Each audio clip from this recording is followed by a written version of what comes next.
Hello everyone, welcome to study time with new informative video. Uttar Pradesh Vidhan Parishad से समीक्षा अधिकारी, सहायक समीक्षा अधिकारी एवं अन्य पदों के लिए जो भर्ती निकली थी, जिसे हम आरओ एआरओ 2020 की भर्ती कहेंगे, उत्तर प्रदेश विधान परिषद से जो निकली थी और जिसका जो पेपर है 22 नवंबर को प्रस्तावित है और एडमिट कार्ड भी इसके जारी कर दिए गए हैं। लेकिन एडमिट कार्ड जैसे ही जारी किए हैं, बच्चों में एक वो हो गया है कि अरे सर ये क्या हो गया, उत्तर प्रदेश विधान परिषद से जो वैकेंसी आई थी तो आयोग इतनी बड़ी गलती कैसे कर सकता है।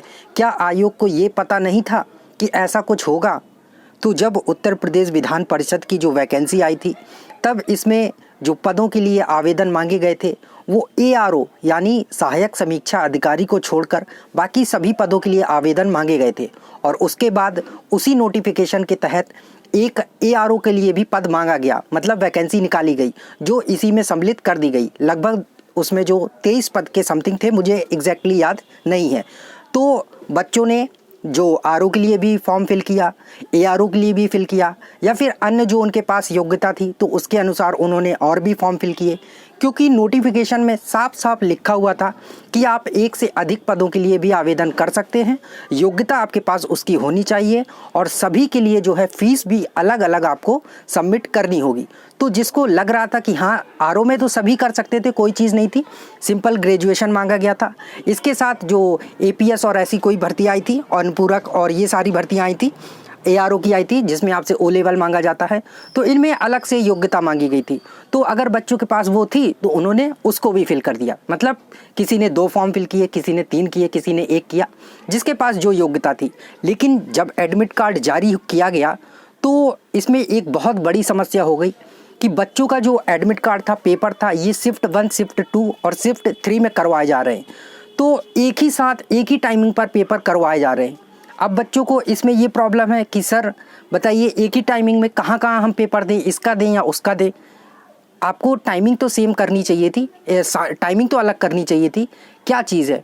और पहली बात तो है सेंटर की, कि सेंटर बच्चों की जो पहली समस्या यही है कि सेंटर इतनी दूर दे दिए गए हैं।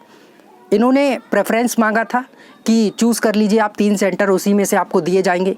तो बच्चों ने जो चूज़ किए हैं उसमें से लगभग 70-80% बच्चों को उन्होंने जहां सेंटर चूज़ किया था वहां दे दिए गए हैं।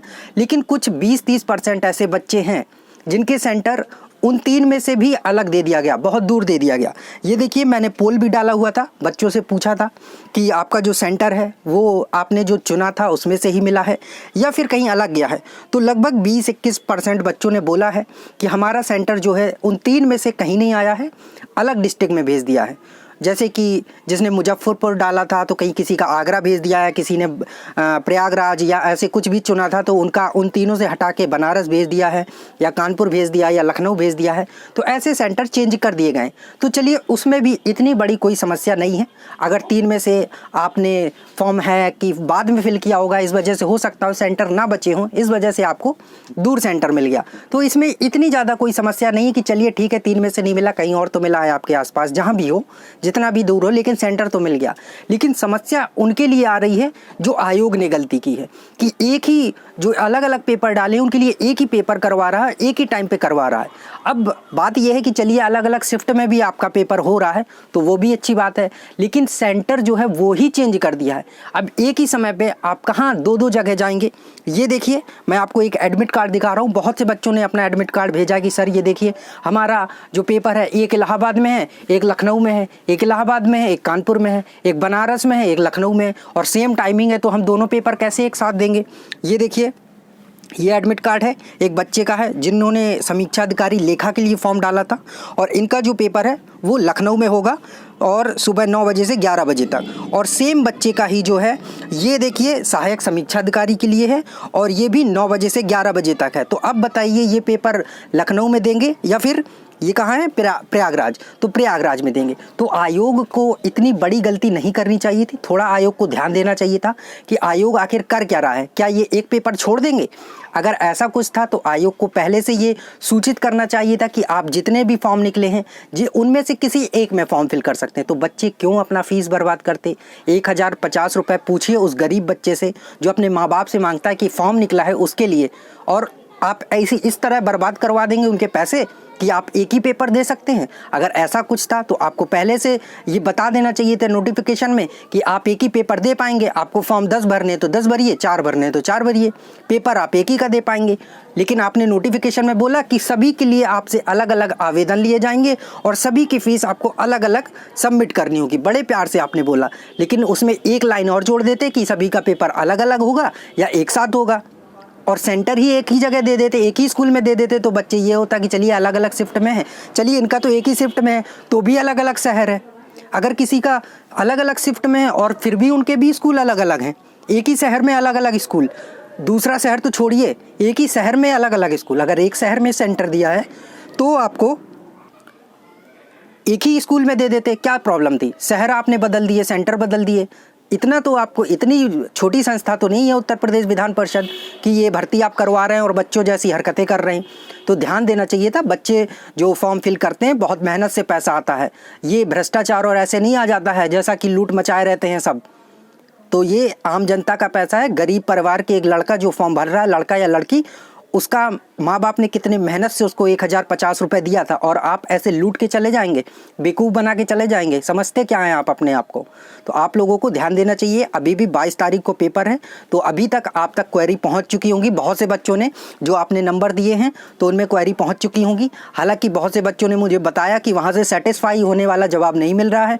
आप जो अकड़ के बहुत बात हो रही है वहाँ से, है ना, बोलते हैं आपको तमीज़ नहीं है, आपको ये होता है, आपको वो होता है, आपको फॉर्म भरने की तमीज़ नहीं है। जब बच्चे क्वेरी के लिए फ़ोन करते हैं तो ध्यान देना चाहिए आयोग को। अभी भी 4-5 दिन है पेपर के लिए और आयोग को इसमें सुधार करना चाहिए। हो सके तो एडमिट कार्ड फिर से जारी करने चाहिए अगर 3-4 पेपर ऐसे क्लैश हो रहे हैं। आपने क्योंकि अलग अलग आवेदन मांगे हैं तो बच्चों ने अलग अलग आवेदन किया है और फीस भी अलग अलग दी है, तो ध्यान देना चाहिए आयोग को। और मैं बच्चों से भी बोलूँगा कि आप इनकी जो मेल आईडी है आपके एडमिट कार्ड में ही ये देखिए दी हुई है 2nd नंबर पर, और ये नंबर दिया हुआ है। आप लगातार फ़ोन करते रहिए 22 तारीख तक, जब तक आपकी समस्या का समाधान नहीं हो जाता है। ट्विटर पर ट्वीट करिए, ऐसे कुछ भी नहीं होगा। 1050 रुपये बहुत मेहनत से आता है, ऐसे फ्री में नहीं आता है।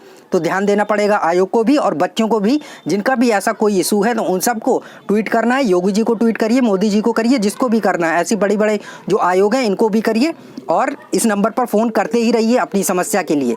क्योंकि आप अगर सोचेंगे चलिए ठीक है एक दे देंगे बाकी का नहीं देंगे, तो ये आपकी प्रॉब्लम हो जाएगी फिर आगे आने वाली वैकेंसी के लिए भी, कि आप तो बस आगे आएंगी ऐसी भर्ती, 4 फॉर्म भरवाएंगे, एक का पेपर लेंगे, 3 के पैसे फ्री में चले जाएंगे। तो आपको भी ध्यान देना है, आपको भी जागरूक बनना है। बेवकूफ़ों जैसी हरकत आपको नहीं करनी है। आप इस नंबर पे फ़ोन करते रहिए, दिन रात फ़ोन करिए। 4 दिन अभी है ना, 5 दिन, तो 4-5 दिन रोज़ फ़ोन करिए जब तक वो अपना फ़ोन नंबर स्विच ऑफ ना कर लें या आपका नंबर ब्लॉक ना कर दें। आप उनसे बोलिए कि ये क्या प्रॉब्लम है भाई, समस्या क्या है आपकी? आपने आवेदन अलग लिए हैं तो हमारा पेपर भी अलग अलग करवाइए, सेंटर एक जगह दीजिए। अगर शिफ्ट अलग है, हम एक शिफ्ट में यहाँ दे रहे हैं, इतनी जल्दी कैसे पहुँच जाएंगे दूसरे शहर?